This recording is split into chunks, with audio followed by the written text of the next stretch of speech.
Hello guys, പെരുന്നാളായിക്കൊണ്ട് മൈലാഞ്ചി ഇടാണ്ട് അല്ല കുണ്ണന്മാരെ വീട്ടിൽ വന്ന് ഇടുന്നതെന്ന് വെച്ചാൽ ഏത് കുണ്ണറിയാവോ? തമ്മിക്കുണ്ണാണ്. മൈലാഞ്ചിയൊക്കെ ഇട്ട് കഴിഞ്ഞിട്ട് ഞാനെൻ്റെ വാപ്പിയുടെ വീട്ടിൽ വന്നിട്ട് ഞാനെൻ്റെ ഇക്കായായിട്ട് കുറേ നേരം കളിത്ത്.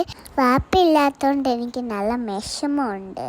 വാപ്പി ഉണ്ടെങ്കിൽ നല്ല രസമുണ്ട്. രാത്രി ഞാൻ വാപ്പിനെ കളിത്തേനെ. രാവിലെ ആയപ്പോൾ ഉമ്മയുണ്ട് വന്ന് എണീപ്പിത്ത്, മോളെ എണീര്, പെരുന്നാളില്ലേ. അങ്ങനെ ഞാൻ പെട്ടെന്ന് എണീറ്റ് പോയി പല്ലൊക്കെ തേച്ചിട്ട് എന്നിട്ട് തലോട്ട് തന്നപ്പോൾ അങ്ങൾക്ക് ഉപ്പിയായിട്ട് പള്ളി പോവാനായിട്ട് റെഡി ഉണ്ട്. അവർ പോയ സമയത്ത് എൻ്റെ ഉമ്മി കുളിപ്പിത്ത്, എന്നിട്ട് ഞാൻ എൻ്റെ ഉമ്മയെ കൊണ്ടുപോയി കയ്യിൽ ക്യൂട്ടസ് ഇടിപ്പിത്ത്. ഇതാണ് ഗായ്സ് എൻ്റെ പെരുന്നാളിൻ്റെ ഫസ്റ്റ് ഡ്രസ്സ്. ഇത് ഇട്ടിട്ട് ഞാൻ ഉമ്മയായിട്ടിരുന്ന് നിഷ്കരിത്ത്, എന്നിട്ട് ഉമ്മേൻ്റെ കയ്യിൽ വളയൊക്കെ ഇട്ട് മുടിയൊക്കെ തീപ്പി സുന്ദരിയാക്കി. ഒരുങ്ങി കഴിഞ്ഞിട്ട് എൻ്റെ വാപ്പിയെ വീഡിയോ കോൾ ചെയ്തിട്ട് ഒത്തിരി നേരം സംസാരിച്ച്. ഗായ്സ്, എൻ്റെ വാപ്പിയെ വിളിച്ചിട്ട് ഞാൻ വാപ്പിയത്ത് പറഞ്ഞു എൻ്റെ ഉടുപ്പൊക്കെ എങ്ങനെയുണ്ടെന്ന്. വാപ്പി പറഞ്ഞു കൊള്ളാണ്, നിങ്ങൾക്കും എൻ്റെ ഉടുപ്പ് ഇഷ്ടപ്പെട്ടോ?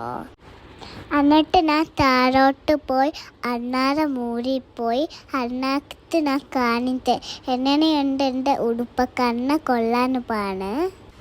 അന്ന് ഞാൻ ബീഫ് കറിയും ഇടിയപ്പവും ഉമ്മി എനിക്ക് തന്ന്. കരുത്ത് കഴിഞ്ഞപ്പോൾ അങ്ങളിക്ക പള്ളിയിൽ പോയിട്ട് വന്ന്. അപ്പം ഞങ്ങൾ അപ്പുറത്തെ അമ്പൂക്കാരെ വീട്ടിൽ പോയി. അപ്പം ഡ്രസ്സൊക്കെ മാറിയിട്ട് ഞാനും ഇക്കായും കളിപ്പാട്ടമൊക്കെ വെച്ച് കളിത്ത്. അപ്പം നിസാമി ബിരിയാണിക്ക് ഉണ്ടാക്കി വെച്ച് ഞങ്ങൾ എല്ലാവരും കൂടെ ഇരുന്ന് തിന്നു. നിങ്ങളെ വീട്ടിലും ബിരിയാണിയൊക്കെ വെച്ച് എല്ലാവരും കഴിത്തോ? അന്ന് അടിപൊളി ബിരിയാണിയൊക്കെ കഴിച്ചിട്ട് ഞങ്ങൾ ഐസ്ക്രീം കൊടുത്ത് എല്ലാവർക്കും വേണ്ട. ഈദ് വ്ളോഗ് ഇഷ്ടപ്പെട്ടു. അപ്പോൾ എല്ലാവർക്കും ഹാപ്പി ഈദ് മുബാറക്.